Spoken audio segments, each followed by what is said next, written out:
मिनश्शैतानिर्रजीम बिस्मिल्लाहिर्रहमानिर्रहीम इन्नल हम्दुलिल्लाह नहमदुहु व नस्तईनुहु व नस्तगफिरुह व नऊज़ु बिल्लाहि मिन शुरूरि अनफुसिना व मिन सय्यिआति अमालिना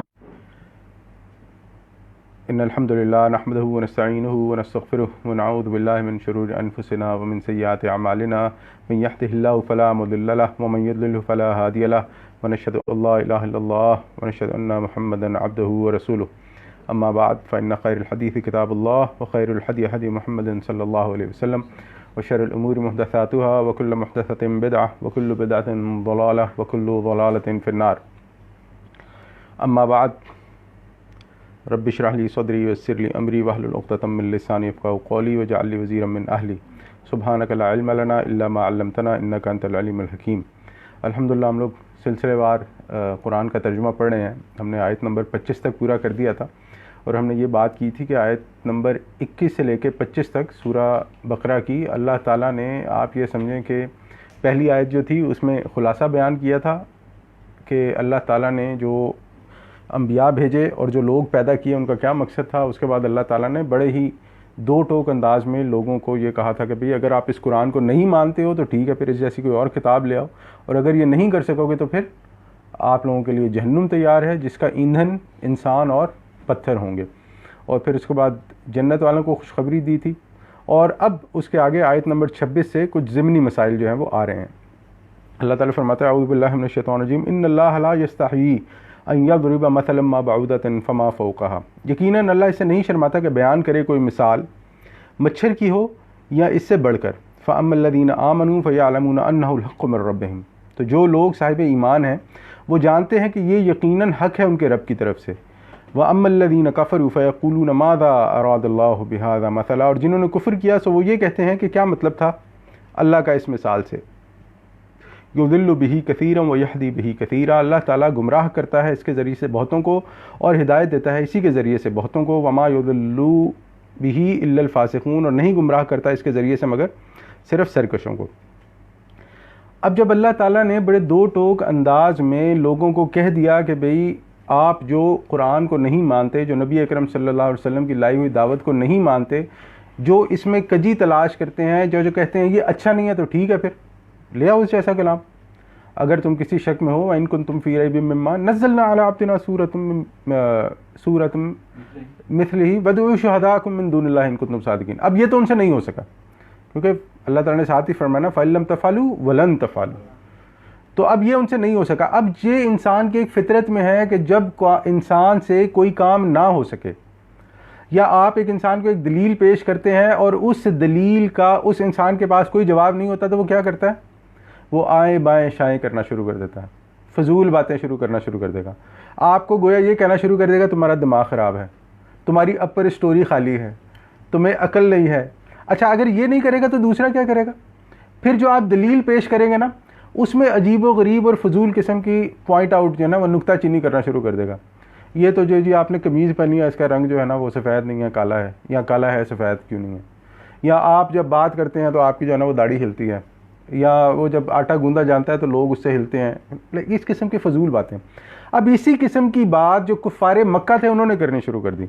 जब अल्लाह ताला ने उन्हें चैलेंज किया तो उन्होंने क्या किया कि उन्होंने कुरान में से इस किस्म की बातें निकालनी शुरू कर दी कि भाई अल्लाह ताला जो है वो कुरान में कभी मक्खी की मिसाल दे रहा है, कभी मच्छर की मिसाल दे रहा है, कभी मकड़ी की मिसाल दे रहा है। तो ये क्या बात हुई?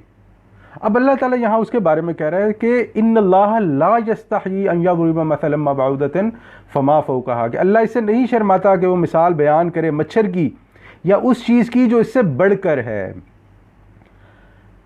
जब एक चीज़ की मिसाल बयान की जाती है तो हमेशा इस चीज़ का ख्याल रखा जाता है कि जिससे उसकी मुमासिल, जिसको मिसाल बयान की जा रही है या जिसके बारे में मिसाल बयान की जा रही है उसका क्या रुतबा है। मसलन एक पढ़ा लिखा जो फिजिशियन है या एक पढ़ा लिखा डॉक्टर है, एक पढ़ा लिखा इंजीनियर है, जब उसको कोई बात बयान की जाती है, कोई मिसाल दी जाती है, जो दूसरा मिसाल देने वाला होता है उसकी कोशिश यही होती है कि उसको वैसी मिसाल दे जो उसको समझ में आ जाए। इसी तरह अगर आप नीचे आ जाएंगे, एक वो शख्स जो लेबर है, जो कोई ऐसा काम करता है जो डॉक्टर इंजीनियर के लेवल का नहीं है बल्कि किसी और मुख्तलिफ लेवल का है, तो उसको वो मिसाल बयान की जाती है जो वो काम करता है। तो यहाँ पर जो मिसाल बयान की जा रही है और जिसके लिए मिसाल भी बयान की जा रही है उस तमसील में मुताबिकत होनी बहुत ज़रूरी है। और अगर कोई हकीर चीज़ है तो उसके बारे में अल्लाह ताला हकीर मिसाल ही बयान करेगा। और यहाँ पर ये जो लफ्ज़ आए हैं मैं फमा फ़ौ कहा, यानी यहाँ पर दो इसके मतलब उलमा बयान करते हैं। एक ये भी हो सकता है कि ये जो मच्छर की या मच्छर के बच्चे के पर की जो अल्लाह ताला ने मिसाल बयान की है, अल्लाह ताला इससे भी निचली मिसाल बयान कर सकता है। यानी फमा फ़ौ कहा जो उससे भी निचले कम तर दर्जे में हो, अल्लाह वो भी मिसाल बयान कर सकता है। और अगर ज़रूरत हो तो अल्लाह ताला इससे ऊपर वाली मिसाल भी बयान कर सकता है। यानी अल्लाह ताला ने दोनों जो है वो फमा फ़ौ का, ये जो फ़ौ कहा है इसमें दोनों मतलब निकलते हैं। फ़अम्मल्लज़ीना आमनू, अब इसके मुकाबले में वो लोग जो ईमान लेकर आए, फ़अम्मल्लज़ीना आमनू, तो वो लोग जो साहिब ईमान हैं, फ़यअलमूना, वो जानते हैं, अन्नहुल हक़्क़ु, कि ये हक़ है, मिर रब्बिहिम, उनके रब की तरफ से। व अम्मल्लज़ीना कफ़रू, और जिन लोगों ने कुफ्र किया है, जो कुफ्र करते हैं, फ़यक़ूलूना, वो कहते हैं, माज़ा अरादल्लाहु बिहाज़ा मसला, अल्लाह ताला ने यानी कि इस मिसाल से क्या मतलब लिया है, कि क्या मतलब था अल्लाह ताला का इस मिसाल से। इसे कहते हैं बिला वजह की जो है ना वो नाक चढ़ाना, जिसे हम लोग कहते हैं। फिर अल्लाह ताला फरमाता है युदिल्लु बिही कसीरन व यहदी बिही कसीरा, अल्लाह ताला गुमराह करता है इसके ज़रिए से बहुतों को और हिदायत देता है इसके ज़रिए से काफ़ी लोगों को बहुत। हमने शुरू में पढ़ा था सूरह बकरा की आयत नंबर जो पहली थी, अलिफ लाम मीम ज़ालिकल किताबु ला रैब फ़ीही हुदल लिल मुत्तक़ीन, तो हिदायत इसमें मुत्तक़ियों के लिए, बचने वालों के लिए, परहेज़गारों के लिए है। अगर एक शख्स कुरान को कजी की नीयत से पढ़ेगा, उसकी नीयत में टेढ़ होगी, तो वो कुरान से फ़ायदा नहीं उठा सकता। और आज आप देखें कि जो इस्लाम पर तंज करने वाले हैं, जो दीन इस्लाम को बुरा भला कहने वाले हैं, उन्होंने पूरा कुरान पढ़ा होता है, बहुत सारी उनकी स्टडीज़ होती हैं इस्लाम पे, लेकिन हिदायत नहीं उनको नसीब होती। उसकी वजह यही है कि वो इस कुरान को हिदायत की नीयत से पढ़ते ही नहीं। तो इससे एक चीज़ बड़ी सीधी सीधी समझ में आती है कि इंसान की हिदायत और गुमराही उसकी अंदर दाखिली कैफियत की वजह से होती है। इनसे इंग्लिश में कहेंगे उसकी सब्जेक्टिव कंडीशन पर है कि एक इंसान किसी चीज़ से क्या अखज़ करना चाहता है। वमा युदिल्लु बिही इल्लल फासिकीन, और नहीं गुमराह करता अल्लाह ताला इसके ज़रिए से मगर सिर्फ सरकशों को, फासिकों को। देखिए फासिक कौन होता है, एक मोटी सी अगर हम मिसाल से समझाएं, गुनाह हर इंसान करता है। अल्लाह ताला ने इंसान को बनाया है, इंसान कमज़ोर है, इंसान गुनाह सरजद करता है, इंसान से गुनाह सरजद होता है, इंसान गुनाह में मुलव्वस हो जाता है। लेकिन जो शख्स इस गुनाह को सरकश बनकर करे, यानी कि मैं नहीं मानता, मैं तो करूँगा, अल्लाह ताला ने कहा है गलत है तो होगा, मुझे नहीं समझ आती, मैं तो ये करूँगा, जिसके गुनाह में सरकशी पाई जाए अल्लाह ताला उसको फासिक कहता है। जैसे शैतान के बारे में अल्लाह ताला ने कहा है सूरह कहफ में, फ़फ़सक़ा अन अम्र रब्बी, उसने अपने रब के अमर की नाफरमानी की। तो यहाँ फ़िस्क, जो शैतान ने अपने रब की नाफरमानी की, उसके अंदर क्या था? तकब्बुर था, सरकशी थी, मैं थी। तो यहाँ पर भी अल्लाह ताला वही फरमा रहा है कि वमा युदिल्लु बिही इल्लल फासिकीन, से इस कुरान से अल्लाह ताला ने जो इसमें मिसालें बयान की हैं, अल्लाह ताला ने इसमें जो मैसेज दिया है, इस कुरान से कौन लोग गुमराह होते हैं? जो लोग इस कुरान को, यानी गंदी नीयत तो नहीं कहना चाहिए, लेकिन ये कहना चाहिए कि टेढ़ी नीयत से पढ़ते हैं। और अब अल्लाह ताला अगली आयत में ये लोग जो हैं, जो इस कुरान में कजी तलाश करते हैं, जो इस कुरान के ज़रिए से हिदायत नहीं हासिल कर सकते, उनकी क्या मिसाल तो नहीं, उनकी सिफ्त बयान कर रहा है। सबसे पहली सिफ्त क्या अल्लाह ताला बयान कर रहा है? अल्लज़ीना यनक़ुज़ूना अहदल्लाहि मिन बअद मीसाक़िही, जो तोड़ देते हैं अल्लाह के साथ किए हुए अहद को मजबूत बांध लेने के बाद। हम सब लोगों का अल्लाह ताला से एक अहद है। जो सबसे पहला अहद अल्लाह ताला ने हमसे लिया वो कौन सा है? अहद अलस्त। ये फिर मैं यहाँ पे रिमाइंड करवाऊँगा कि इससे पहले अहद अलस्त सूरह आराफ में नाजिल हो चुका है नुज़ूली एतबार से, लेकिन मसफ़ तरतीब यानी तरतीब मसफ़ के एतबार से ये पहले आ रही आयत, लेकिन इससे पहले अहद अलस्त वाली आयत नाजिल हो चुकी है सूरह आराफ में। तो जब हम वहाँ पर आएंगे वहाँ इसके बारे में थोड़ी सी तफसील से बात करेंगे, लेकिन यहाँ पर एक सिर्फ आपको आइडिया देते हुए कि अल्लाह ताला से इंसानों का जो सबसे पहला अहद था वो है अहद अलस्त। वो अहद अलस्त हुआ था हमारी रूहों से। हमारी रूहें अल्लाह ताला ने किस चीज़ से पैदा की? अपने हुक्म से। यहाँ पर एक चीज़ और मैं थोड़ी सी इसकी तरफ इशारा करता जाऊँ क्योंकि इंपॉर्टेंट है। अल्लाह ताला के यहाँ, या अल्लाह ताला के यहाँ नहीं कहना चाहिए, हमारे समझने के लिए, जो अल्लाह ताला के तख्लीक के तरीके हैं वो दो हैं। एक है आलम खल्क, जहाँ पर हर चीज़ की तख्लीक किसी दूसरी चीज़ से होती है, और एक है आलम अम्र जहाँ पे अल्लाह ताला कहता है कुन फयकुन और वो हो जाता है। अब जब अल्लाह ताला को इंसानों की रूहें पैदा करनी थी तो क्या नाउज़ बिल्लाह अल्लाह ताला मोहताज है कि कोई चीज़ होगी तो अल्लाह ताला पैदा करेगा? बिल्कुल भी नहीं। अल्लाह ताला ने कहा कुन, बस वो हो गया, फयकुन, तो हमारी रूहें पैदा हो गई। अब जब हमारी रूहें पैदा हुई तो उसके बाद उन रूहों ने अल्लाह ताला से एक अहद किया। अल्लाह ताला ने उनसे पूछा कि भाई क्या मैं तुम्हारा रब नहीं हूँ? अलस्तु बि रब्बिकुम? तो तमाम की तमाम रूहों ने, मेरी भी, आपकी भी, जो हमसे पहले गुजर गए उनकी भी और जो हमसे बाद आने वाले हैं उनकी भी, रूहों ने सब ने जवाब दिया बला, क्यों नहीं, बेशक आप ही हमारे रब हैं। ये सबसे पहला अहद जो अपने रब से किया गया। तो जो लोग अल्लाह ताला की किताब से हिदायत हासिल नहीं करते, अल्लाह ताला की मिसालों से हिदायत हासिल नहीं करते, वो सबसे पहले अपने इस अहद को अपने अंदर से भुलाना शुरू कर देते हैं या भुला चुके होते हैं। और इस अहद को भुलाने का जो सबसे पहला नतीजा इंसान की ज़िंदगी पर वारिद होता है या इंसान पे जो उसका असर होता है वो क्या होता है? इंसान अल्लाह ताला के अहकामात से पीछे हटना शुरू हो जाता है और अपनी अकल और मंतक़े लड़ा कर उन अहकामात को मज़ीद से मज़ीद बेहतर करने की कोशिश करता है। आप उसकी आज सबसे बड़ी मिसाल देखें, यानी शर्म आती है मुझे ये बात कहते हुए, लेकिन क्योंकि अब बात बयान करनी है।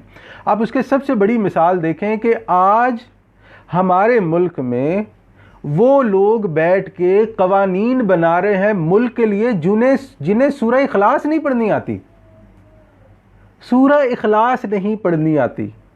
वो लोग मुल्क के लिए कवानीन बना रहे हैं जिन्हें सूरह कौसर नहीं पढ़नी आती, और उस पे जुल्म ये कि उनके पीछे एक लंबी कतार अवाम की खड़ी है उन्हें सपोर्ट करने के लिए। यानी आप देखें कि बेशर्मी का, दीन के मामले में बेहमियती का इससे बड़ा और क्या मिसाल इंसान दे। अब ये लोग बैठे हैं, जब ये लोग वो कवानीन बनाते हैं जो अल्लाह ताला के कुरान और नबी अकरम सल्लल्लाहु अलैहि वसल्लम की सुन्नत के ख़िलाफ़ है, और मैं और आप उनको वोट दे के ऊपर लेकर आते हैं, तो हम लोग क्या कर रहे हैं? शामिल हो रहे हैं। अल्लाह ताला माफ़ फरमाए, हो सकता है बहुत सारे लोगों को ये बात ना पता हो, हम लोग किसी की नीयत पे शक नहीं कर सकते, लेकिन कॉमन सेंस सोचने वाली बात। और अगर हम उससे एक दर्जा नीचे आ जाएं, अपनी ज़िंदगी में एक इंसान क्या करता है जब अपने मफादात की बात आती है? कहता नहीं जी ऐसा है कि अब बैंक जो है मिसाल के तौर पे, उसमें तो मैं उससे लोन लिए बगैर काम नहीं चला सकता, तो अल्लाह जो है ना वो बड़ा गफूर रहीम है, चलो जी उधर अंदर। दूसरी बात, ये बंदा जो है ना ये मुझे बड़ा तंग करता है, इसका मैं जो है ना इसको ऐसे कर देता हूँ, अल्लाह बड़ा गफूर रहीम है, मामला ख़त्म। जब इंसान अपने अंदर के उस अहद को जो अल्लाह ताला से उसने किया है उसे भुलाने की कोशिश, या दूसरे अल्फाज में उसको याद करने की कोशिश नहीं करता, तो इस किस्म की मुश्किलात में, इस किस्म की नाफरमानियों में, इस किस्म की सरकशियों में पड़ना शुरू हो जाता है। और एक दिन वो अपने आप को मान लेता है कि मैं सबसे अच्छा और सबसे बेहतर हूँ, और इस दुनिया पर, मेरे फैमिली पर, मेरे जानने वालों पर मेरा हुक्म चलना चाहिए। ऐसे ही होता है ना, जितना ज़्यादा पैसा आता जाता है उतनी चौड़ी, जैसे छाती जो निकलती आती चौड़ी होती जाती है। और फिर ऐसे करते करते एक दिन इंसान, शैतान ने क्या किया था? वही तकब्बुर था। एक दिन बिल्कुल वो कहता नहीं जी मैं तो नहीं मानता, हो गई तुम्हारी शरीयत 1400 साल पुरानी है, उसी के लिए अच्छी होगी, आज उसकी बात ना करो। कितने आपको ऐसे लोग मिल जाएंगे। उसके बाद दूसरी चीज़ अल्लाह ताला क्या बताता है? वयक़तऊना मा अमर अल्लाहु बिही अन युसला, और काटते हैं इस चीज़ को जिसे अल्लाह ने जोड़ने का हुक्म दिया है। अल्लाह ने किसे जोड़ने का हुक्म दिया? रिश्तेदारियों को। सुभान अल्लाह, अल्लाह आपको जज़ाए खैर अता फरमाए। क्यों हुक्म दिया रिश्तेदारियों को जोड़ने का? क्योंकि रिश्तेदारियों को जोड़ने से मुआशरत जो है वो वजूद में आता है। हमारे मुआशरे में और एक गैर मुस्लिम मुआशरे में क्या फ़र्क है? हमारे मुआशरे में इंडिविजुअलिटी, इकाई नहीं है, हमारे मुआशरे में डुअलिटी है। दो मिलते हैं तो एक बनता है, यानी जो बेसिक यूनिट है वो एक नहीं है, दो हैं, मियाँ और बीवी। जबकि जो गैर इस्लामी मुआशरा है उसमें यूनिट इंडिविजुअलिटी है। और आप देखें कि इस एक बुनियादी फ़र्क की वजह से इस्लामी मुआशरे में क़ता रहमी को अल्लाह ताला ने जो फासिक हैं उनकी सिफ़त करार दिया है, और इसी की हम दूसरी मिसाल जब गैर मुस्लिम माशरे में देखते हैं तो आप देखें कि उनका जो सोशल सिस्टम या उनका जो फैमिली सिस्टम है तबाह बर्बाद होकर रह चुका है। किसी को नहीं पता कौन किसका बेटा है, कौन किसकी माँ है, कौन किसका बाप है, कहाँ पर है, कैसे हैं, क्या चल रहा है, कौन जिंदा है, कौन मर गया है। सब ऐसे नहीं है, उनमें भी अच्छे लोग हैं, लेकिन जनरल उनकी एक आबादी का बड़ा हिस्सा उन लोगों पर मुश्तमिल है जिन्हें यही नहीं पता कि उनके माँ बाप की शादी हुई थी या नहीं हुई थी, या जिनका बाप कौन है।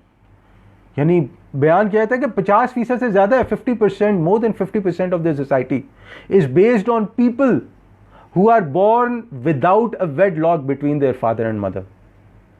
Can you believe it? You have to believe it, it is happening. ये हो रहा है हमारे मुआशरे में अल्हम्दुलिल्लाह। अभी तक डरते हैं लोग, ऐसी बात होता होगा, जाहिर बात है, हर मुआशरे में अच्छे बुरे, लेकिन हमारे मुआशरे में अभी तक लोग क्यों? क्योंकि चाहे गैरत के नाम पर ही, लेकिन इस चीज़ को अभी तक नहीं छोड़ा। तो अल्लाह ताला फरमाता है कि कता रहमी करते हैं। जो अहद अल्लाह ताला ने लिया था, उनको जो तोड़ने वाले हैं वो कता रहमी। और कता रहमी की सबसे बड़ी वजह क्या होती है आज की दुनिया में? आज की दुनिया में कता रहमी की सबसे बड़ी वजह है मेरा मफाद, मेरा माल, मेरी चीज़ें, मैं। और आज आप देखें, ये हमारे माशरे का सबसे बड़ा अलमिया।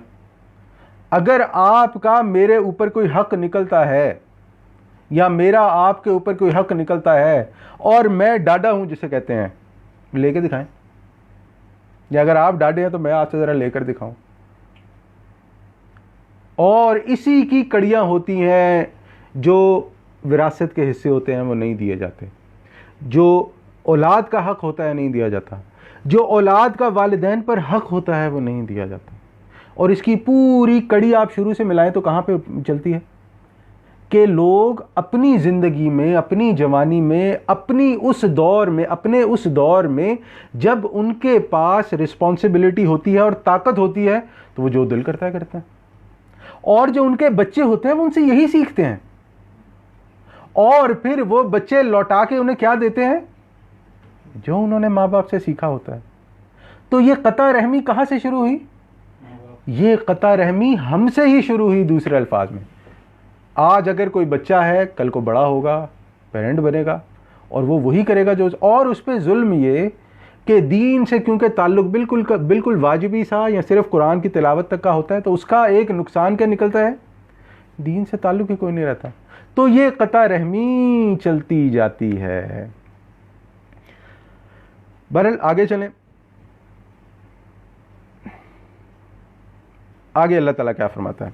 हुवल्लज़ी खलक़ लकुम मा फ़िल अर्दि जमीआ। वही है जिसने पैदा किया तुम्हारे लिए जो कुछ भी ज़मीन में है। इस ज़मीन में जो कुछ है वो किसके लिए है? इंसान के लिए। और इंसान किसके लिए है? इंसान आखिरत जन्नत के लिए अल्लाह ताला ने बनाया इंसान को। तो अल्लाह ताला फरमाता है कि वही है जो कुछ भी इसने पैदा किया, जिसने पैदा किया तुम्हारे लिए जो कुछ भी ज़मीन में है वही है। तो इसका मतलब कि जो कुछ ज़मीन में पैदा किया गया वो इंसान के लिए है। इंसान को अल्लाह ताला ने पैदा किया आखिरत के लिए। तो जो दुनिया की चीज़ें हैं वो बरतने की हैं। और बरतनी कैसे हैं? बरतनी वैसे हैं, उनका इस्तेमाल वैसे करना है जैसे अल्लाह ताला ने हुक्म दिया है, जो अल्लाह ताला का और नबी अकरम सल्लल्लाहु अलैहि वसल्लम का बताया हुआ तरीका है। अगर वो नहीं होगा तो आपका दुनिया में बरतना सही नहीं होगा, और उसकी वजह से इस दुनिया में फसाद पैदा होगा। फसाद तभी पैदा होता है ना जब इंसान दूसरे का हक ख़त्म कर दे या मार दे, और दूसरे के पास जब मौका मिले तो वो पलट के उसका हक ख़त्म कर दे या मार दे। तो इस पे यहाँ पे उलमा कराम फरमाते हैं कि ये इस आयत से जो अल्लाह ताला ने हज़रत आदम को ये कहा था कि मैं दुनिया में खलीफा बनाऊंगा तुम्हें, यहाँ से वो मजमून शुरू होता है। सुम्मा इस्तवा इला समाए फसव्वाहुन्ना सबअ समावात। फिर वो मुतवज्जह हुआ आसमानों की तरफ और इन्हें ठीक ठीक 7 आसमानों की शक्ल में बना दिया। ये आयत जो है ये आयत मुतशाबिहात में से है, यानी जिनके बारे में और जिनकी हकीकत के बारे में हम नहीं जानते। लेकिन यहाँ पर जो एस्ट्रोनॉमी दो होती है, एक एस्ट्रोलॉजी होती है, एक एस्ट्रोनॉमी होती है। जो एस्ट्रोलॉजी होती है ना वो ये वाली होती है जो हाथों की वो देख के बनाते हैं, और जो एस्ट्रोनॉमी होती है वो सितारों का, सूरज चांद का जो इल्म है उसके बारे में होती है। तो वो लोग जो एस्ट्रोनॉमी वाले हैं वो ये बताते हैं कि इस यूनिवर्स में, यानी कि आप ये समझें कि इसकी इब्तदा कहते हैं कि 14 बिलियन साल पहले हुई, और जो हमारा सोलर सिस्टम है उसकी इब्तदा 4.5 बिलियन साल पहले हुई। इससे पहले ये सब कुछ एक बिल्कुल आप ये समझेंगे कि एक दायरे में बंद था, एक नुक्ते में बंद था जो बिल्कुल छोटा सा, एटम से भी छोटा था, और उसके बाद उसमें एक स्पार्क हुआ। कैसे हुआ ये अभी तक कोई नहीं जानता। उसमें एक स्पार्क हुआ, एक धमाका हुआ, और उसके धमाके के नतीजे में ये पूरी कायनात जो है वो वजूद में आई, जिसे लोग बिग बैंग थ्योरी कहते हैं। बिग बैंग थ्योरी कहते हैं अभी तक। ये मैंने आपके सामने सिर्फ इसलिए एक बात रख दी कि ये साइंस हमें इसके बारे में बताती है। इस चीज़ को मानने से हमारी ईमानियात में कोई फ़र्क नहीं पड़ता। उसकी वजह यह है कि इस चीज़ की नफ़ी कुरान या हदीस में कहीं नहीं होती है। अलबत्ता ये मानने से कि इंसान बंदर का बच्चा है, इससे ईमान की नफ़ी होती है, क्योंकि हज़रत आदम बंदर नहीं थे। हज़रत आदम अल्लाह ताला ने बनाए थे और उन्हें ज़मीन पर उतारा था। तो ये दो चीज़ें। उसके बाद अल्लाह ताला फरमाता है वाह हुआ बिकुल्लि शैइन अलीम। अल्लाह ताला वो है जो हर चीज़ का इल्म रखने वाला है, यानी हर चीज़ का जो हकीकी इल्म है वो सिर्फ अल्लाह ताला के पास है। इसके बाद अब आगे से खिलाफत का मजमून शुरू होता है। अच्छा, यहाँ पर मैं एक चीज़ और बता दूँ, खिलाफत से आजकल ना एक बड़ा नेगेटिव इम्पैक्ट जाता है। लोग समझते हैं कि पता नहीं जो है ना वो क्या होने वाला है और क्या। आप इसको यूँ समझे, खिलाफत से ये मुराद है कि मैं आप जो भी हैं, हम लोग यहाँ पर कौन हैं? हम लोग यहाँ पर अल्लाह ताला के रिप्रेजेंटेटिव हैं, अल्लाह ताला के भेजे हुए बंदे हैं जो अल्लाह ताला के हुक्म के मुताबिक ज़िंदगी गुजार रहे हैं, और अपनी एक हद तक जहाँ तक हमारी जिम्मेदारी है, हमारी पहुँच हम लोगों को कहते हैं वो भी ये करें। तो अब यहाँ पर जो अल्लाह ताला ने फरमाया है, यहाँ पे खलीफा का लफ्ज़ अल्लाह ताला ने इस्तेमाल किया, वो क्या है? अब हम इस पर चलते हैं। आयत नंबर 30 अल्लाह ताला फरमाता है औज़ु बिल्लाहि मिनश शैतानिर रजीम व इज़ क़ाल रब्बुका लिल मलाइकति इन्नी जाइलुन फिल अर्दि खलीफा। याद करो कि जब कहा था तुम्हारे रब ने फरिश्तों से कि मैं बनाने वाला हूँ ज़मीन में एक खलीफा। खलीफा के बारे में ना बहुत सारी राय उलमा बयान करते हैं। कोई कहता है जी किसी के मरने के बाद होता है, कोई कहता है ज़िंदगी में भी हो सकता है। ये सारी आरा अपनी जगह। हम इसको एक दूसरे तरीके से समझने की कोशिश करते हैं। जब 1947 में, जब तक पाकिस्तान आज़ाद नहीं हुआ था, इंडिया आज़ाद नहीं हुआ था, उससे पहले वहाँ पे किसका राज था? ब्रिटिश रूल या ब्रिटिश लॉज से कहते हैं। अब होता क्या था कि क्या क्वीन खुद आई हुई थी इंग्लैंड से वहाँ पे राज करना? नहीं, बल्कि उसका एक वॉइस राय होता था, उसका एक रिप्रेजेंटेटिव होता था। जो पीछे से हुक्म आते थे वो वैसे का वैसा आगे हुक्म चलाता था, नाफिज कर देता था। और जहाँ पर किसी मामले में हुक्म नहीं आता था तो वो क्या करता था? वो अपनी एक राय के मुताबिक फैसला करता था जो उस लॉ से कॉन्ट्रडिक्ट ना करे, टकराए ना, और वो क्या करता था? उसको इम्प्लीमेंट कर देता था। अब यही मामला आप इंसानों का समझे कि इंसानों के पास अल्लाह ताला के जो लॉज जो हैं अल्लाह ताला के वो आ चुके हैं। जो लॉज तो क्लियर हैं, जो हराम है वो हराम है, जो हलाल है वो हलाल है। वो इंसान वैसे का वैसा बग़ैर किसी तगय्युर के, बग़ैर किसी तब्दीली के उसको नाफिज कर देगा। और जिस मामले में इंसान के पास कोई वाज़ेह हुक्म नहीं होगा, वहाँ पर क्या होगा? वहाँ पर अहले इल्म बैठेंगे, मैं आप नहीं बैठेंगे।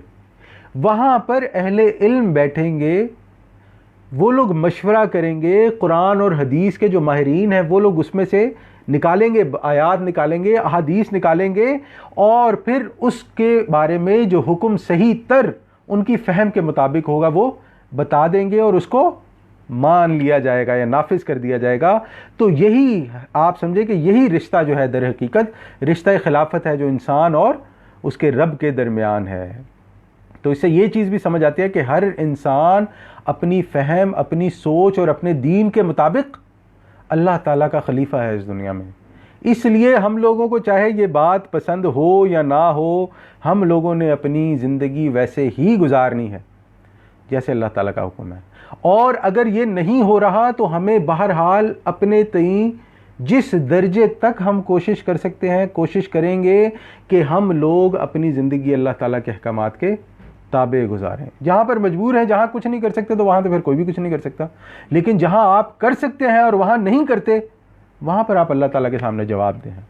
आगे अल्लाह ताला फरमाता है, जब अल्लाह ताला ने ये कहा फरिश्तों को कि भाई मैं बनाने वाला हूँ खलीफा ज़मीन पर, तो फरिश्तों ने क्या कहा, क़ालू अतजअलु फ़ीहा मन युफ़सिदु फ़ीहा व यस्फ़िकु दिमा। उन्होंने कहा कि आप ज़मीन में किसी ऐसे को मुकर्रर करने वाले हैं जो इसमें फ़साद मचाएगा, वो खुरेज़ी करेगा। फरिश्तों का ये पहला एतराज़। और उसके बाद उन्होंने क्या कहा, वनहनु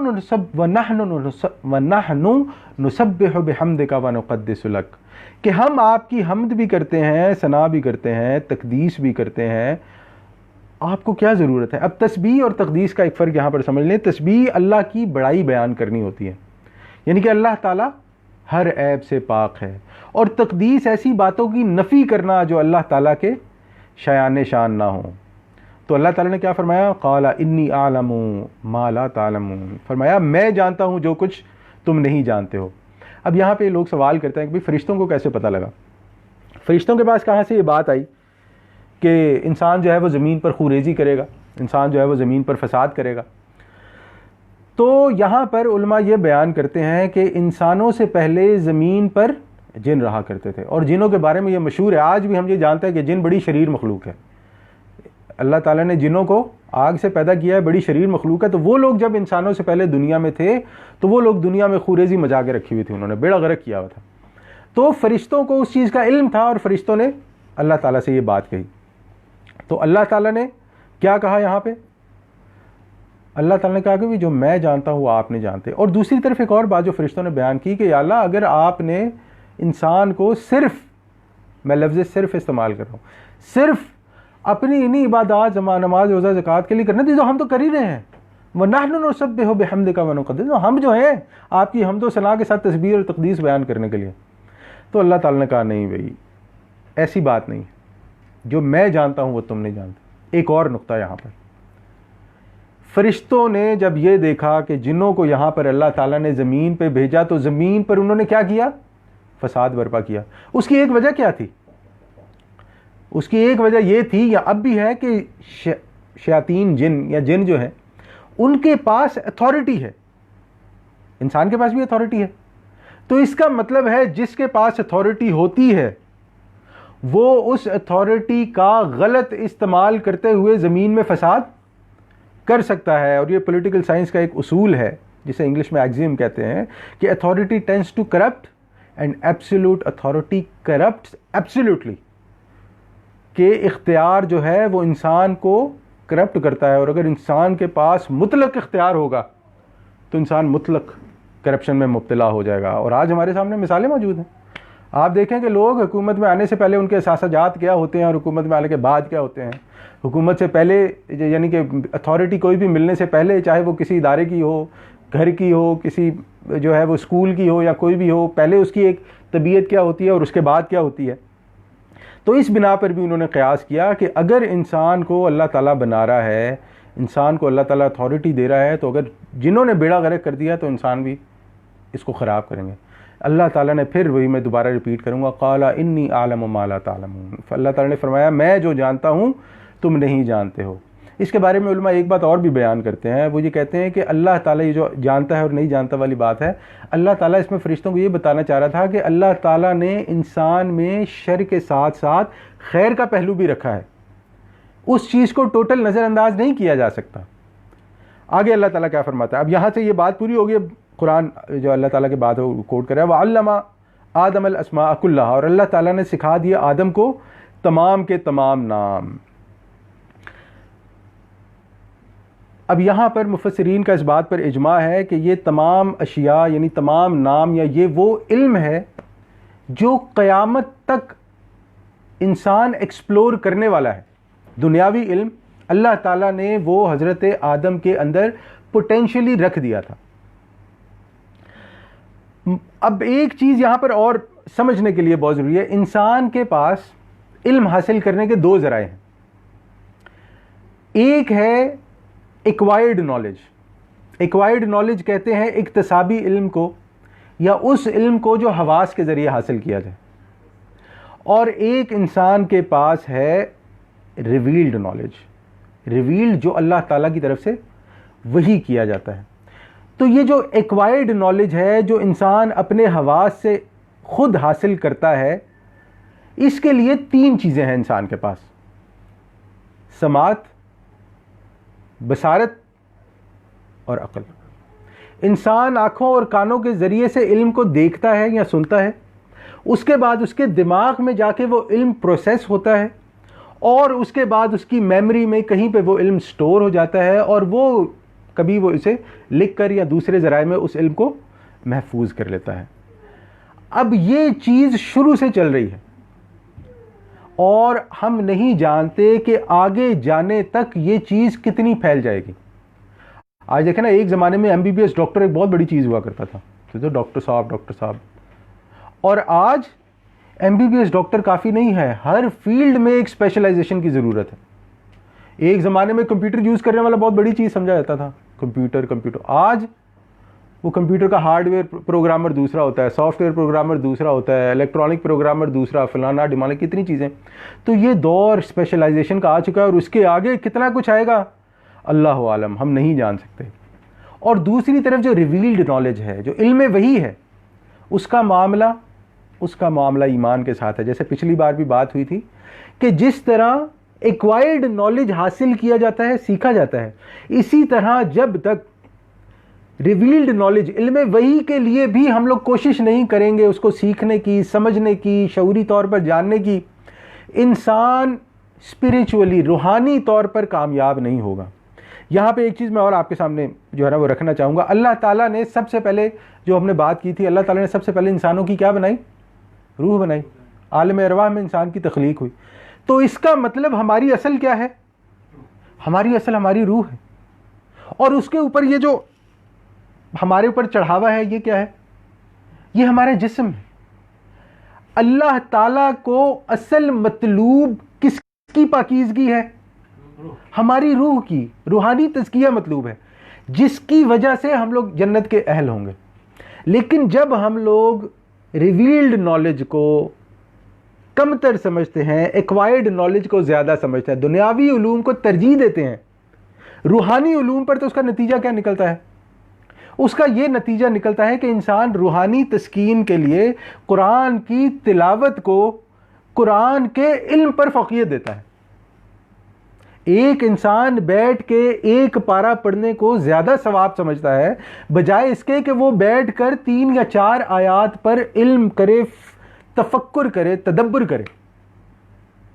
और आज आप देख लें कि इसके मामले में अगर हम एक दूसरे पहलू से इसका जायज़ा लें, अल्हम्दुलिल्लाह रब्बिल आलमीन के जुम्मे में बहुत सारे मुसलमान शरीक होते हैं। यानी जो नमाज नहीं भी पढ़ता वो भी कहते हैं जुम्मा ज़रूर पढ़ना है। अल्हम्दुलिल्लाह, अल्लाह का शुक्र है, अल्लाह ताला उन्हें नमाज की तौफीक भी अता फरमाए इंशाअल्लाह। आप देखें कि जब आप जुम्मे का खुतबा सुनने जाते हैं तो मौलवी साहब मिंबर पे खड़े होकर क्या बयान फरमाते हैं? जो खुतबा होता है उसमें जनरल मौलवी साहब वो बातें बयान फरमाते हैं कि जिसका इल्म से ताल्लुक़ कम होता है, जिसकी मोटी मोटी बातें ये होंगी कि नमाज पढ़ा करो, ज़कातें दिया करो, अल्लाह एक है, अल्लाह को एक मानो, कुरान की तिलावत किया करो, कुरान इतने अरसे में नाजिल हुआ था, नबी अकरम सल्लल्लाहु अलैहि वसल्लम की जो है अहादीस ये है, नबी अकरम सल्लल्लाहु अलैहि वसल्लम की ये बुरी बातें नहीं हैं, बिल्कुल बुरी बातें नहीं हैं, अल्हम्दुलिल्लाह रब्बिल आलमीन, बहुत अच्छी बातें हैं। लेकिन ये इल्म नहीं है। एक इंसान, जब मैं दूसरे अल्फाज में आपसे ये कहूँगा कि कितने लोग हैं जो मौलवी साहब का खुतबा सुनने के बाद जब मस्जिद से निकलते हैं तो ये अज़्म करके निकलते हैं कि मैं इंशाल्लाह आज के बाद अपनी ज़िंदगी दीन का इल्म हासिल करके दीन की खिदमत के लिए लगाना चाहता हूँ। हमारे यहाँ कितने लोग हैं जो ये कोशिश करते हैं कि ये कुरान जिस ज़ुबान में उतरा है उस ज़ुबान के सीखा जाए, इस कुरान में जिन उलूम का जिक्र किया उन उलूम के बारे में जाना चाहे। नबी अकरम सल्लल्लाहु अलैहि वसल्लम ने 23 साल अपनी जो ज़िंदगी लगाई है नबूवत की, उस नबूवत में वो कौन से काम थे जिनकी वजह से अल्लाह ताला ने नबी अकरम सल्लल्लाहु अलैहि वसल्लम को जो है सरदार बनाया है अंबिया का? कितने लोग हैं जो ये चीज़ें हासिल करने की कोशिश करते हैं? बल्कि इसके बरक्स होता क्या है? इसके बरक्स होता यह है, जब एक्वायर्ड नॉलेज, रिवील्ड नॉलेज पर सबकत ले जाता है तो होता यह है कि एक इंसान ये समझता है कि वो दुनिया में जो मर्जी करे, सलातु तौबा पढ़ेगा तो सारियाँ गल्लां मुक गई, ख़त्म। उसे तौबा के कॉन्सेप्ट का इल्म ही बड़ा अजीब-ओ-गरीब होता है। और मेरे तजर्बे में ये बात है, शायद आपके तजर्बे में भी हो, कि जो शख्स दीन के इस पहलू पर ज्यादा नजर रखता है, उसके दुनियावी मामलात लोगों के साथ उतनी खराब होते हैं। क्यों? मतलब मेरे पास जो है वो, मैं जो है वो दाढ़ी वाला भी हूं, मुझे कुरान भी पढ़ना आता है, मैं नमाज रोज़े भी पढ़ता हूं। अब जब मुझे दीन की असल हकीकत का इल्म नहीं होगा तो मैं क्या करूंगा? मैं कहूँगा यार जब मैं वुज़ू करता हूँ तो मेरे हाथों के सारे गुनाह धुल जाते हैं, मैं चेहरे पे पानी मारता हूँ मेरे चेहरे के सारे गुनाह धुल जाते हैं, मैं 2 रकात जब कुल्लू करता हूँ तो मुंह के गए, जब मैं 2 रकात नमाज पढ़ता हूँ तो ऊपर से नीचे तक भर जाता है, मैं इतनी बार सुभान अल्लाह हमदी सुभान अल्लाह लज़ीम पढ़ता हूँ तो ये सारी चीज़ें क्या हैं? मैं ये नहीं कह रहा हूँ ये गलत है, लेकिन मैं ये कह रहा हूँ कि इनका गलत इस्तेमाल कैसे होता है? ऐसे ही होता है कि एक इंसान हुकूकुल इबाद के बारे में बिल्कुल ज़ीरो हो जाता है, क्योंकि वो ये समझ ही नहीं पाता कि अल्लाह ताला ने इन हुकूकुल इबाद को क्यों रखा है। बहरहाल आगे चलें, बात थोड़ी सी इंपॉर्टेंट थी, मैंने इसलिए यहां पर की। फिर अल्लाह ताला ने जब ये कहा, हज़रत आदम को तमाम नाम सिखा दिए, फिर क्या किया? सुम्मा आरदहुम अलल मलाइका, फिर उन तमाम अशिया को पेश किया फरिश्तों के सामने। फ़क़ाला अंबिऊनी बिअस्माइ हाउलाइ इन कुंतुम सादिकीन, तो फरमाया कि बताओ मुझे इन चीज़ों के नाम अगर तुम सच्चे हो। यानी अगर तुम्हारा ये ख्याल है कि खलीफा के तकर्रुर से निज़ाम बिगड़ जाएगा इस दुनिया का, ठीक है भाई, ये चीज़ें आप बता दो। फरिश्तों ने क्या कहा? कालू सुब्हानक, उन्होंने कहा हमारे परवरदिगार तू नक्शे पाक है, या नक्शे पाक सिर्फ आप ही की ज़ात है। ला इल्म लना इल्ला मा अल्लमतना, हमें कोई इल्म नहीं इसके सिवा जो आपने हमें सिखाया है। फरिश्तों को इल्म गैब नहीं है, और इनको कितना दिया गया फरिश्तों को? और फरिश्तों को इल्म भी सिर्फ उतना दिया गया है जितना उनका काम है। जो पहाड़ों वाला फरिश्ता है, जो बारिश बरसाने वाला फरिश्ता है, जो रिस्क देने वाला फरिश्ता है, जो जान लेने वाले फरिश्ते हैं, उन सब के अपने अपने काम हैं और अल्लाह ताला ने उनको उतना ही इल्म दिया है। फरिश्तों का इल्म इंसान की तरह जामे नहीं है। इन्नका अंतल अलीमुल हकीम, बेशक आप ही सब कुछ जानने वाले और कामिल हिकमत वाले हैं। और दूसरी तरफ ये भी है कि हर इंसान का, हर जी शऊर मखलूक का इल्म नाक़िस है सिवाय अल्लाह ताला के। यहाँ पर एक चीज़ और की तरफ जो है वो मैं इशारा करता चलूँ, आगे वो बात भी आएगी कि अना, मैं जो है ना, ये जिसे हम दूसरे कहेंगे कि साहब शऊर मखलूक़ात जो हैं वो 3 ही अल्लाह ताला ने पैदा किए, एक इंसान, एक फरिश्ते और तीसरे जिन। कैसे? मैं समझाने के लिए कि जी शऊर से क्या मुराद है। हम लोग जो देख रहे हैं या हम लोग जो सुन रहे हैं, हम लोग इसको समझ कर देख और सुन रहे हैं। इसके मुकाबले में जब एक जानवर देखता है या सुनता है तो वो एक फितरी तौर पर देखता है। यानी उसके और मेरे, या उसके और आपके, या उसके और हमारे देखने में क्या फ़र्क है कि हम लोग जानते हैं कि ये देखना अल्लाह ताला की एक नेमत है जो अल्लाह ने अता की है, और हम इसके ज़रिए से देख के कुछ इल्म हासिल करने की कोशिश कर रहे हैं। जबकि एक जानवर के पास ये शऊर नहीं है, उसके पास कॉन्शियसनेस है लेकिन सेल्फ कॉन्शियसनेस नहीं है। शऊर है, खुद शऊरी नहीं है। वो ये नहीं जानता, उसे ये अंदाज़ा नहीं है कि अल्लाह ताला ने जो उसे नेमतें अता की हैं वो क्या हैं, जबकि हमारे अंदर ये अल्लाह ताला ने पोटेंशियल रखा है कि हमें जो नेमतें अदा की हैं हम उनको समझें और जाने कि वो नेमतें क्या है। आगे अल्लाह ताला फरमाता है, क़ाल या आदम अंबिहुम बिअस्माइहिम, अल्लाह ताला ने फरमाया या आदम बताओ इनको इन चीज़ों के नाम। फ़लम्मा अंबअहुम बिअस्माइहिम, तो जब उसने बता दिए उनको उन सब के नाम, क़ाल अलम अक़ुल लकुम इन्नी अअलमु ग़ैबस समावाति वल अर्द, तो अल्लाह ताला ने फरमाया क्या मैंने तुमसे ना कहा था कि मैं जानता हूँ आसमानों और ज़मीन की तमाम छुपी हुई चीज़ों को, यानी जो तुम्हारी निगाहों से ओझल हैं। व आलमु मा तुबदून व मा कुंतुम तक्तमून, और मैं जानता हूँ जो कुछ तुम जाहिर कर रहे थे और जो कुछ तुम छुपा रहे थे। यहाँ से एक चीज़ और भी पता लगी, इबादत पर इल्म को फजीलत हासिल है। किसी इंसान का आबिद होना और किसी इंसान का आलिम होना, इन दोनों चीज़ों में फ़र्क है। अल्लाह ताला के नज़दीक आलिम ज़्यादा महबूब है आबिद से। उसकी वजह क्या है? उसकी वजह यह है कि इबादत करने वाला सिर्फ अपना भला करता है, इल्म फैलाने वाला तमाम इंसानियत का भला करता है। वइज़ क़ुल्ना लिल मलाइकति इसजुदू लि आदम फसजदू इल्ला इब्लीस, और जब याद करो जब हमने फरिश्तों को कहा सजदा करो आदम को, तो सब सजदे में गिर पड़े सिवाय इब्लीस के। सजदा किसको हो रहा है? आदम को, साहब शऊर। सजदा करने का हुक्म किसको दिया गया? फरिश्तों को, साहब शऊर। फरिश्तों के अलावा सजदा किसने नहीं किया? फरिश्तों ने तो किया। जिसने सजदा नहीं किया? इब्लीस, साहब शऊर। इसका मतलब उसने जो इनकार किया सजदा करने से, जानते बूझते इनकार किया। और मक्की सूरतों में बहरहाल ये जो है वो आगे बात आ जाएगी, मुझसे करेंगे कि अब यहाँ पर बात एक समझने की कि अल्लाह ताला ने इंसानों को, या इंसान हज़रत आदम को सजदा क्यों करवाया। सबसे पहली बात ये है कि ताज़ीमी सजदा था।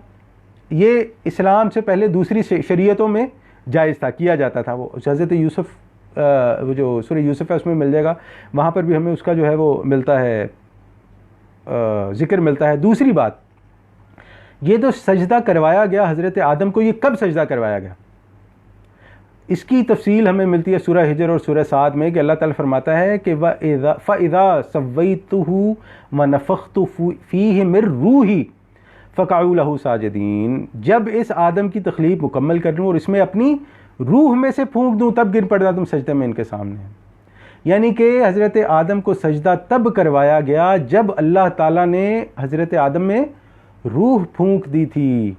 तो इसका मतलब है कि इंसान के अंदर जो फजीलत दूसरी मखलूक पर, या इंसान को जो दूसरी मखलूक पर बरतरी हासिल है, वो किसकी वजह से है? वो इस रूह की वजह से हासिल है। क्या ये रूह जिन्नों में है? नहीं है। फरिश्तों में है? नहीं है। जानवरों में है? नहीं है। ये रूह सिर्फ और सिर्फ इंसान में रखी गई है। और ये इस रूह की फजीलत है कि जो वही उतरती है वो किस पर उतरी है? इंसानों पर उतरी है, जानवरों या जिन्नों पर नहीं आई। अल्लाह आलम, जिन्नों के बारे में इख्तिलाफी मामला है, लेकिन जनरल जो उलमा का कॉन्सेप्ट है वो ये है कि जिन्नों में नहीं आई है। आगे इसके बाद अल्लाह ताला क्या फरमाता है? हाँ, यहाँ पर एक चीज़ और, जब अल्लाह ताला ने कहा कि सब ने सजदा किया तो फरिश्तों ने नहीं किया, सिवाय इब्लीस के सजदा नहीं किया, तो यहाँ पे एक मुगालता पैदा हो जाता है। लोग ये समझते हैं कि शायद इब्लीस जो है वो फरिश्तों में से था, बल्कि ऐसा नहीं है, क्योंकि इससे पहले सूरह कहफ नाजिल हो चुकी है। अल्लाह ताला ने इसमें कहा था कान मिनल जिन्नि फफसका अन अम्रि रब्बी, कि वो जिन्नों में से था और अपने रब की उसने फिस्क किया, नाफरमानी की थी। तो यहाँ पे हमने बात की कि जैसे मैंने पहले भी कहा था कि जिन जो है वो भी एक साहब इख्तियार मखलूक हैं, और उनके पास भी अल्लाह ताला ने ये रखी है बात, उनके अंदर भी ये चीज़ रखी है कि वो अपनी मैं इस्तेमाल करते हुए अपनी मर्ज़ी कर सकते हैं। अच्छा, इब्लीस, यहाँ पर यह भी चीज़ करता चलूँ कि इब्लीस का जो असल नाम हमें मिलता है वो मिलता है अज़ाज़ील। तो इब्लीस जो है वो अबलसा यबलिसु से है, जिसके माने होता है मायूस हो जाना। तो आज उलमा यही कहते हैं कि मायूसी कुफ्र है, मायूसी शैतान का काम है। तो अगर इंसान अल्लाह की रहमत से मायूस हो जाता है तो वो दरअसल शैतान बन जाता है, ये शैतान का काम है। और अब शैतान ने यही सोचा हुआ है कि भाई इसकी वजह से, क्योंकि मैंने इसको सजदा नहीं किया था, इसकी वजह से मैं इब्लीस हुआ हूँ या मैं जहन्नुम में गया हूँ, तो अब इसको नहीं छोड़ूंगा। मेरा कुछ रहे ना रहे, इसका कुछ नहीं रहना चाहिए। तो हसद की ना 3 फॉर्म्स होती हैं। बात थोड़ी सी लंबी हो जाएगी लेकिन ज़रूरी है बतानी। एक हसद ये होता है कि इंसान किसी दूसरे इंसान से हसद करता है लेकिन अंदर ही अंदर जलता है, कुड़ता है। दूसरी फॉर्म ये होती है वो हसद करता है और उस इंसान को नुकसान पहुंचाना चाहता है अपना फ़ायदा करने के लिए। और तीसरी और सबसे ख़तरनाक हसद की फॉर्म ये होती है कि इंसान हसद में ऐसा कुड़ता है, ऐसा जलता है, वो कहता है मेरा कुछ रहे ना रहे, इसका कुछ नहीं रहने दूंगा मैं। और यही मामला जो है वो शैतान का है कि वो उसका भी यही मामला है कि मैंने तो जाना ही जाना है, लेकिन मैं इस इंसान को नहीं छोड़ूंगा। और इसके लिए वो क्या करता है? वो शुरू में सबसे पहले जो है ना वो मिठाइयाँ खिलाकर, फ़ायदे देकर, सब करके इंसान को बीच भंवर में ले आता है किसी मुसीबत के। उस भंवर में लाने के बाद उसे छोड़ देता है। अब जब वो उसे छोड़ देता है, अब इंसान जो है वो परेशान हाल, क्या करे? पहले तो सब अच्छा चल रहा था। अब इंसान को शैतान कहता है कि कर मुझे सजदा। यानी कि वर्बल कन्वर्सेशन नहीं होती है, लेकिन जो आप उसका मतलब होता है, जब इंसान उस शैतान को सजदा कर देता है, या दूसरे अल्फाज में उसके आगे सबमिशन कर देता है, शैतान इसके बाद कहता है भाड़ में जाओ, तुम हो गए जहन्नमी, तुम जानो तुम्हारा काम जानो, मैं अब अपना दूसरा शिकार ढूंढने चला। लेकिन अगर इसके मुकाबले में कोई फिर भी तौबा कर ले, अल्लाह ताला माफ़ फरमाने वाला है। अल्लाह ताला फिर भी उसे उस भंवर से निकाल कर माफ़ करके दोबारा जन्नत में दाखिल करने का जो है इख्तियार रखता है। तो एक इंसान और शैतान में यही फ़र्क है कि अल्लाह ताला शैतान के बारे में फरमाता है अबा वस्तकबरा, उसने इनकार किया और तकब्बुर किया। जैसा सूरह अराफ में है, अना खैरुम मिन्हु, मैं से बेहतर हूँ, खलक़तनी मिन नार, मुझे आपने आग से पैदा किया है, व खलक़तहु मिन तीन, और उसे गारे से पैदा किया है। तो अबा वस्तकबरा, उसने इनकार किया और तकब्बुर किया, व कान मिनल काफिरीन, और काफिरों में से हो गया। अब यहाँ पे जो काना है ना, इसकी दो इकसाम होती हैं, एक ताम्मा होता है, एक नाक़िसा होता है। बहरहाल उसमें जाने की ज़रूरत नहीं है। काना के दो मतलब लिए जा सकते हैं कि वो काफिरों में से हो गया, या दूसरा मतलब ये लिया जा सकता है कि वो काफिरों में से ही था। हम लोग अपनी बात को यहाँ तक ही रखते हैं आज। इसके बाद आगे जो है वो हज़रत आदम का जन्नत का जो है वो मामला शुरू हो रहा है आयत नंबर 35 से। तो यहाँ तक ही हम लोग रखते हैं। अल्लाह ताला से दुआ है कि हमने जो भी पढ़ा सुना समझा, अल्लाह ताला उस पर अमल करने की तौफीक अता फरमाए। इस कुरान को हमारे दिलों का नूर बना दे, इसके ज़रिए से हमारी हिदायत फरमाए और हमें अपना एक सच्चा और अच्छा मुसलमान बना दे। वसल्लल्लाहु तआला अला खैर खल्क़ि अजमईन बिरहमतिका या अरहमर राहिमीन व आखिरु दावाना अल्हम्दुलिल्लाहि रब्बिल आलमीन।